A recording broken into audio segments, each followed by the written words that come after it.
नमस्कार दोस्तों, आज हम इस वीडियो में हमारे गायों में होने वाली कुछ बीमारियों के बारे में जानेंगे। लंपी स्किन डिजीज़ एक वायरल इन्फेक्शन है जो कैटल के स्किन और इंटरनल ऑर्गन को अफेक्ट करती है।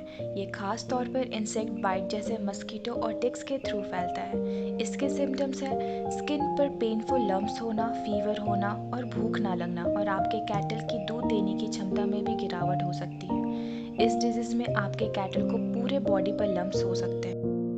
इस डिजीज से बचने के लिए कैटल को टाइमली वैक्सीनेट करना, साथ ही इंसेक्ट कंट्रोल मेजर्स जैसे इंसेक्टिसाइड का यूज़ करना और कैटल की साफ सफाई का ख्याल रखना। साथ ही कैटल के आसपास की जगह को भी साफ रखना बहुत ज़रूरी है।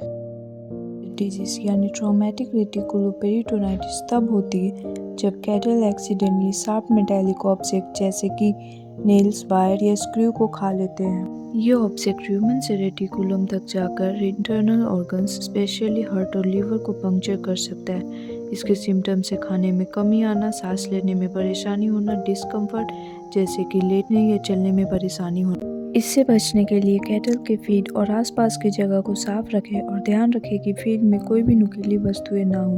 प्रिवेंशन में कैटल को र्यूमन मैग्नेट भी दे सकते हैं जो मेटालिक ऑब्जेक्ट को र्यूमन में ट्रैक्ट करके उसे डैमेज करने से रोकता है। ब्लॉट एक पोटेंशियली फेटल कंडीशन है जो कैटल के र्यूमन में गैस बिल्डअप होने से होता है। इस कंडीशन में गैस या फॉर्म र्यूमन में ट्रैप हो जाता है जिसके कारण एब्डोमेन फूल जाता है। ब्लॉट दो टाइप्स के होते हैं, फ्रॉथी ब्लॉट जो कि रेक्यूम फोडर खाने की वजह से होता है, और फ्री गैस ब्लॉट जो र्यूमन के गैस आउटलेट के ब्लॉक होने की वजह से होता है। इसके सिम्टम में distended abdomen, rapid breathing, discomfort, restlessness देखा जा सकता है। इस कंडीशन में सही टाइम पर ट्रीटमेंट देना बहुत ज़रूरी है। की सीवियरिटी के अकॉर्डिंग ट्रीटमेंट दिया जाता है। अगर ब्लॉट का माइल्ड केस है तो कैटल को वॉक करवाना और एंटी फोमिंग एजेंट जैसे मिनरल ऑयल और commercial anti bloat product oral drenching के थ्रू दिया जाता है। अगर bloat condition moderate to severe है तो इमीडिएट रिलीफ ज़रूरी है, जिसमें स्टमक ट्यूब इंसर्ट किया जाता है ताकि ट्रैप गैस को रिलीज़ कराया जा सके। अगर स्टमक ट्यूब से भी रिलीफ ना मिले तो ट्रोकर और कैनुला का यूज़ कर सकते हैं। ये एक इमरजेंसी प्रोसीजर है जिसे ट्रेंड वेटनेरियन के प्रेजेंस में ही करना चाहिए।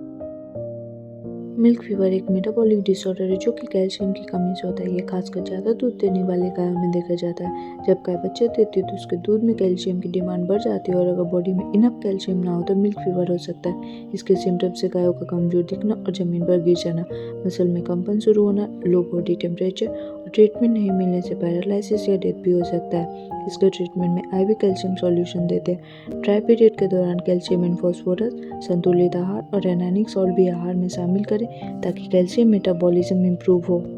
मस्टाइटिस एक बैक्टीरियल इन्फेक्शियस डिजीज़ है जो डेयरी कैटल के अडर को इफेक्ट करती है। ये दो तरीके की होती है, क्लिनिकल मस्टाइटिस जिसमें क्लियर सिम्टम्स दिखते हैं जैसे अडर में स्वेलिंग, रेडनेस और अबनॉर्मल मिल्क प्रोडक्शन। सब क्लिनिकल जिसमें कोई सिम्टम तो नहीं दिखता पर मिल्क के प्रोडक्शन में कमी आती है। इसे प्रिवेंट करने के लिए proper milking hygiene, milking equipment को रेगुलरली क्लीन करना और रेगुलर अडर एग्जामिनेशन। अगर आपके कैटल में मस्टाइटिस के साइन दिखाई देते हैं तो तुरंत ट्रीटमेंट लेना ज़रूरी है। वेटनेरियन के द्वारा प्रिस्क्राइब एंटीबायोटिक का यूज़ करना, इन्फेक्टेड क्वार्टर का प्रॉपर ड्रेनेज करवाना और कैटल को रेस्ट देना ट्रीटमेंट का part. Thank you all for watching. If you like this video, then give it a thumbs up and do comment.